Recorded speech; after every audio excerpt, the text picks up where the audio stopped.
Alright, and welcome to the InstaSim channel. Today I'm playing Professor Layton and the Pandora's Box. We have a few things in Layton's journal to read first.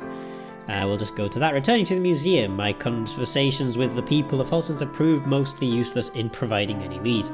Pandora's Box seems to ring a bell with some of them, but they are very vague on the details, as I feared the only way to move this investigation forward is to find a way into the Herzen Museum. So in the last episode, we kind of found a lead about some vampires by this guy. He wants tea, but we're not going to give it to him, because we don't brew Yorkshire tea, so as far as I'm concerned, it's unacceptable. So we're going to go over to the Herzen Museum and see if there's any leads over there. I don't believe there's any hidden coins over here. Oh, there is one. We've got one in the mirror. I like the music on this bit, though. It's quite nice. Right, I take it this way. This place gives me a bad feeling. Who knows what could be lurking down that path? From what I can see, it's just an expanse of wilderness. Let's leave it be for now. Yeah, we're not going to go that way just yet. I think it's the way to the castle, if I remember correctly. So, not the way we're going to go at the moment. That takes us back to the... Oh, what does this guy want? Oh, hello, you two. Nice to see you again. Heading to the north side of the town, are you? Why, what's up there? Oh, nothing really, just some old houses. I've got letters from folk in Dropstone to deliver there.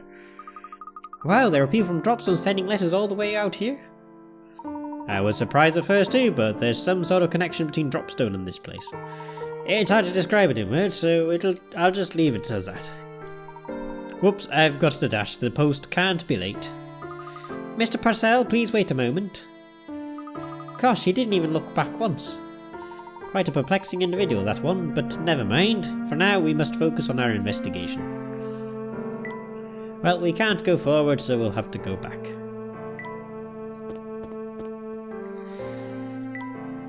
Right, I believe if we go this way, that takes us to the museum. And the gate's open! Well, look at that, the gate is open now. Now we can finally go inside. We can indeed. Oh, hello. Luke, do you hear that? It sounds like the conductor and Mr. Beluga are rowing again. Nothing? Nothing? You don't even have so much as a lead on it? I thought I told you to find it and find it fast. Uncle, you gotta cut me some slack. It's no piece of cake sneaking around with that fuzz on my tail. Plus, that professor dude from London has been out playing detective. Keep a low profile takes it out of a guy. You know what I'm saying? Plus, my feet are killing me from all this running around. How about you let me take a break? Besides, if I get caught sneaking around like this... You always were a layabout, Samuel. Stop moaning and get back to the task at hand. Until you find that box, I'd better not hear the word break coming out of your mouth. Gosh, Mr. Beluga really let him have it. Do you think he was the one who opened this gate? I'm not sure, though. It appears that while the gate is open, the museum itself is still closed. But let's put this discussion aside for a moment. Tell me, Luke, do you recognize the symbol at our feet? It's the goat! The stone has been worn down over the years, but I've definitely seen this design before. Oh, it looks like the symbol on the book we found lying out in the street. That it does, but I'm certain I've seen something like this in another location too. But where? Ah, yes, now I've got it. What is it, Professor? We must locate Inspector Chelmey at once. I need to see that photo he acquired from the crime scene. But this town is so big, how are we going to do that? Going to track him down? Well, it's quite late now. He may have returned to the hotel for the night. What do you think? I think you're probably right. Quick, let's head back to the hotel. The Professor and Luke decide to return to the hotel. Oh dear. So... Ooh. A puzzle! Howdy, the name's Gregorio, and I'd rather run around in a chicken suit than go on a day without chess. You want to get on my good side and hear what I have to say? Fine, but first a little chess. Well, this should be interesting. The Knight's Tour 1. Lead the knight on a trip around the board. Chess knights move 2 squares forward and 1 square perpendicular on each turn. The initial direction can be up, down, left or right. Move this knight around the entire board, landing on each square only once.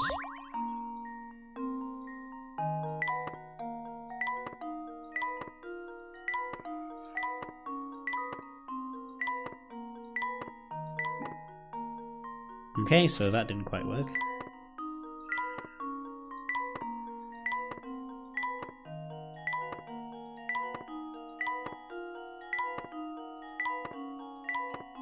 Hooray! We made it! Consider this puzzle solved. And there we have it. Well done. The Knight's Tour is a classic puzzle that's well known in many countries. I've never actually heard of it before, but it's like a similar thing to Tower of Hanoi, I assume. So it's quite fun, actually. Very nice, sonny boy. There's lots more where that came from, but let's take a breather for now so you can hear my spiel. Back in the day, this town was full of aristocratic families, but one day they all just upped sticks. The Herzen family is pretty much the only upper crusty family left in town. Right. I take it this door's closed. Yep, the museum doors are shut tight. There's no going in there. Yep. So let's go back to the hotel. Let's go this way, shall we? The dog's still there. And so is the security guard. And so is Tea Drinker. Oh, she has a puzzle. Hey, what's with the long face? It's not very grown up of you to sulk like that. Honestly, I can't stand to see you looking like that, so he's a little puzzle, my friend told me. How old am I? I will not be disclosing that information on YouTube. The difference between mum's age and dad's age is the same as my age. Oh, and my big sister's twice my age, which happens to be 1/3 my mum's age. And one more thing, in 5 years I'll be my sister's age. How old am I?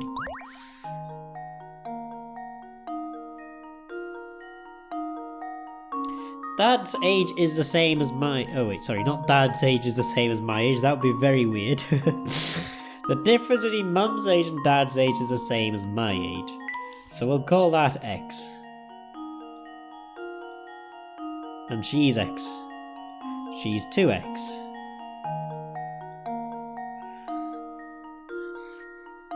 My big sister's twice my age, which happens to be 1/3 my mum's age. So this is 6X. That means this is 7X.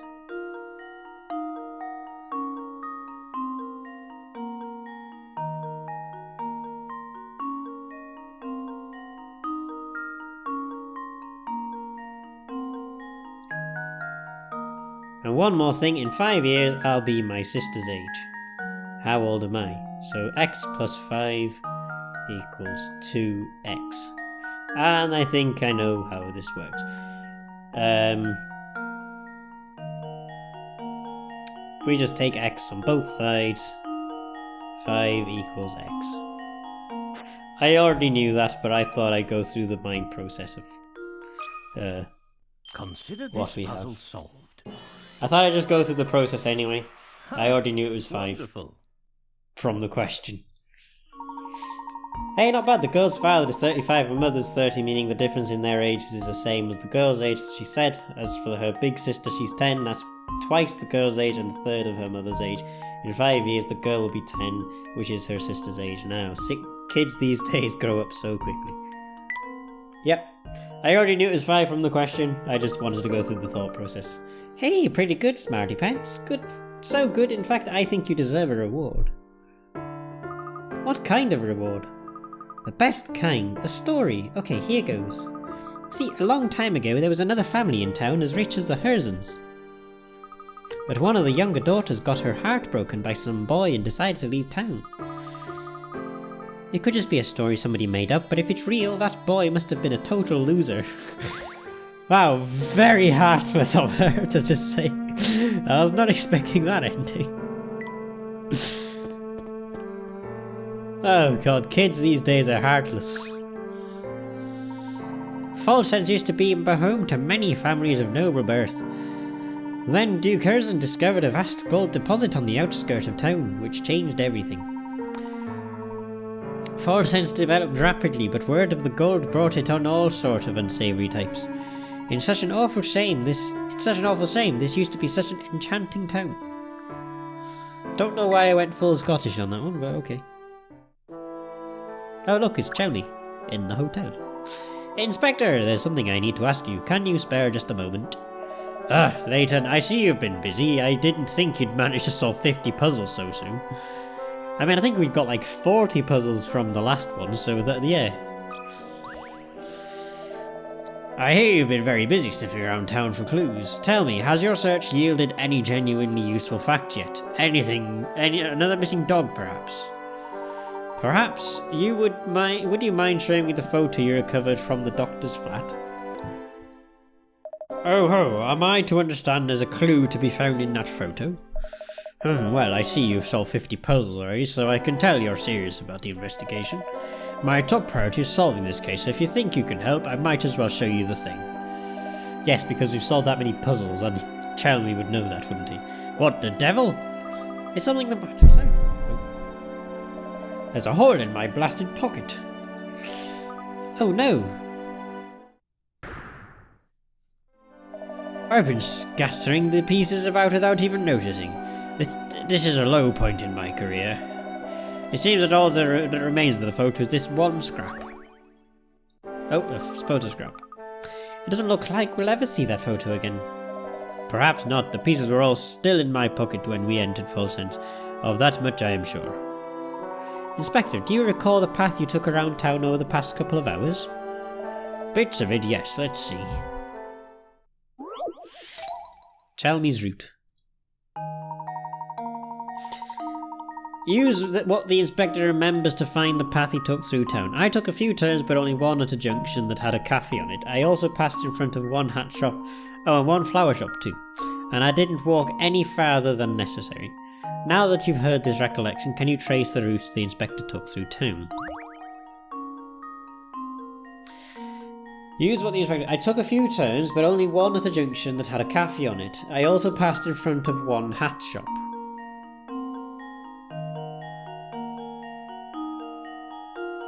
Oh, and one flower shop too. I didn't walk any farther than necessary.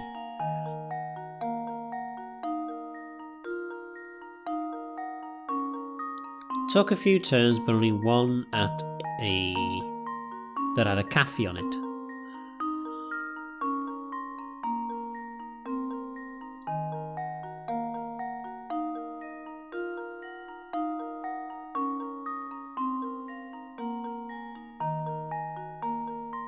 So...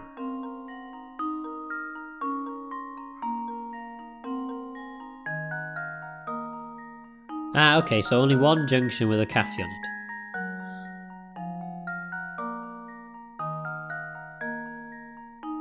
I also passed in front of one hat shop and one flower shop.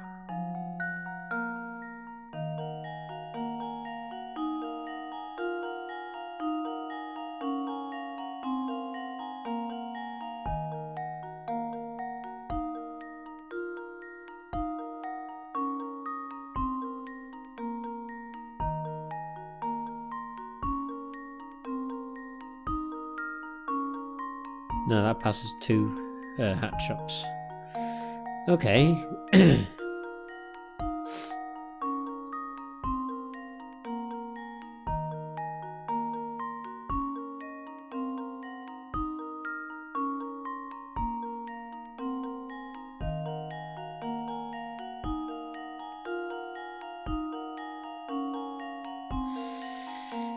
Took a few turns, only one at the junction that had a cafe on it.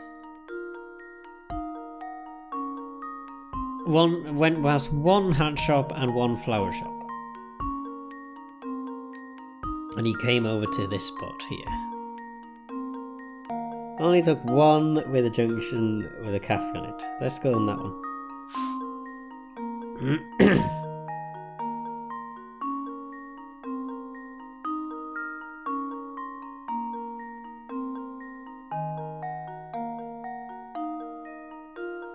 That one maybe?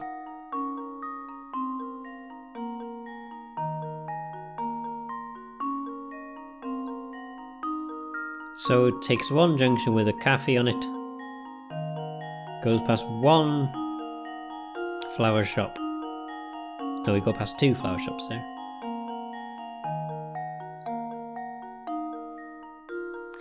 It can't be that one. Okay. So we go past 1 flower shop. We take 1 junction with a cafe on it. We go past 1 hat shop.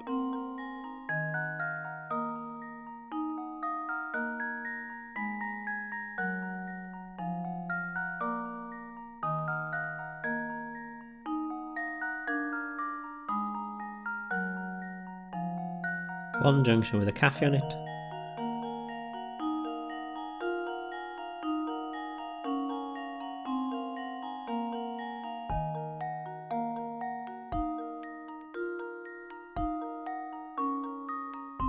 Maybe we can trace it backwards. So 1 junction with a cafe on it.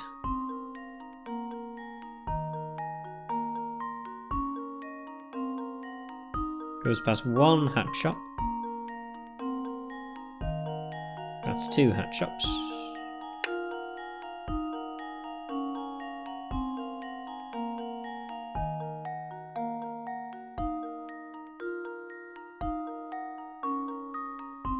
That's 1 flower shop.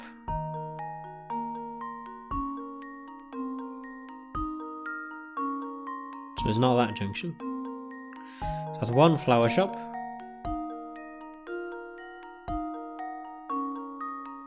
That's 1 hat shop. 1 junction with a cafe on it.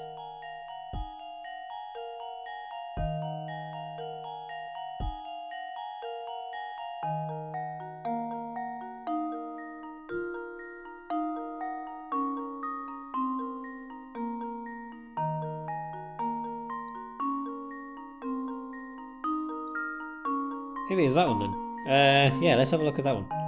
So past 1 flower shop, 1 hat shop, 1 junction with a cafe on it. And that's it. Yeah, that might be it. And now to test my theory. That's not it. Well, I suppose that's one possibility. Be sure to consider everything the inspector has to say about where he walked. Right.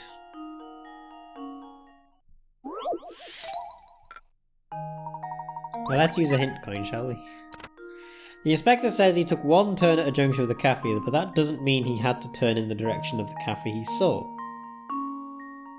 Instead, what he's essentially saying here is that he was only able to turn once at any junction facing a cafe. Well, yeah, we kind of got that. Begin by heading right from the start point. Okay, that's a good place to start. So heading right from the start point.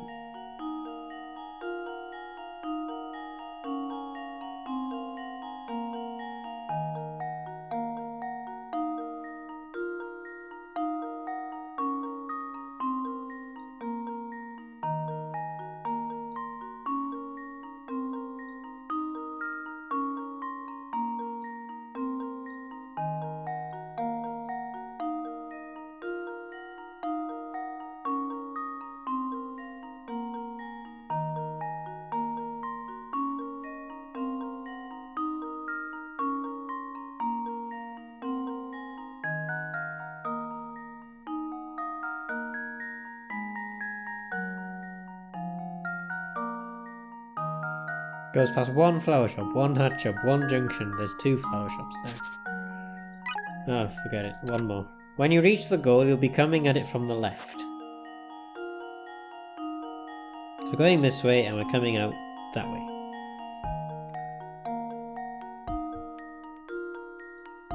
Well, let's do that junction then, because that goes past a flower shop.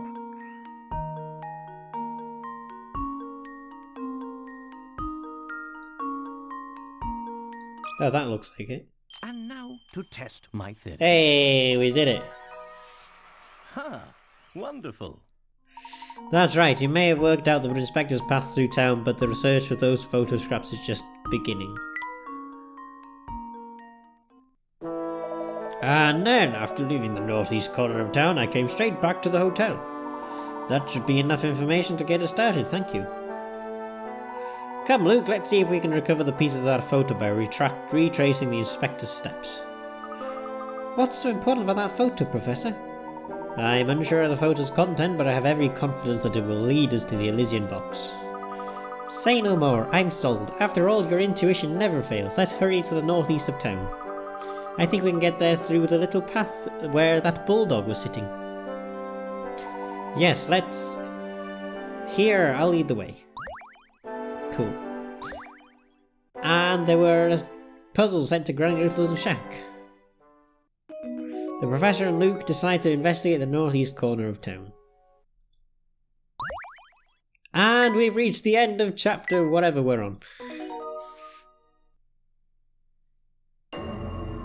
Chapter 5, Shadows on the Street Corner. Right then. We're going to go investigating for the rest of this photograph in the next episode. Because we're getting quite a long episode here. Let's just have a look what you've got in Layton's journal. Luke and I returned to the museum to find the gate unlocked. Inside we found Mr. Beluga and Sam in the middle of a rather heated discussion. I imagine they were the ones who opened the gate, but it seems that Mr. Beluga is also searching for this box, and judging from his rather impassioned speech, it would seem that it is of great importance to him. I noticed a large symbol resembling the head of a goat carved into the floor of the museum courtyard. It's the same symbol that adorns a strange diary we picked up, but I feel like I've seen it somewhere else as well. I now have several questions I need to ask an inspector. I suppose it's back to the hotel for us. How disappointing. I wanted to take another look at that torn-up photograph the inspector took from the doctor's flat, but it seems the fellow lost most of it. The only way I'll ever get a look at the thing is to retrace the inspector's path around town and gather up the pieces. Bother. Well, we're going to do that in the next episode, or at least we're going to get it started in the next episode. I don't know if we'll actually get it all done in the next episode. Why have we still got something in there that we haven't read? Oh, the old man in the tower. I met an unusual gentleman named Jeff who keeps himself holed up in a tower. He believes a vampire lives in the castle at the edge of town and that he must keep watch of the area to keep the vampire from attacking the townsfolk. Jeff has even adorned the tower with knickknacks that he claims keep the vampires at bay. I wonder if there's any truth in his story. Well, again, we'll find these picture scraps in the next episode. So, thank you all so much for watching this episode of Professor Layton and the Pandora's Box. I really hope you guys have enjoyed it, and if you did, don't forget to like the video, comment down below, and subscribe to the channel. It'll help me out a lot and to get more videos like this. Also, don't forget to like my Facebook with me on Twitter and on Twitch, and as always, I will see you all in the next video. But until then, goodbye.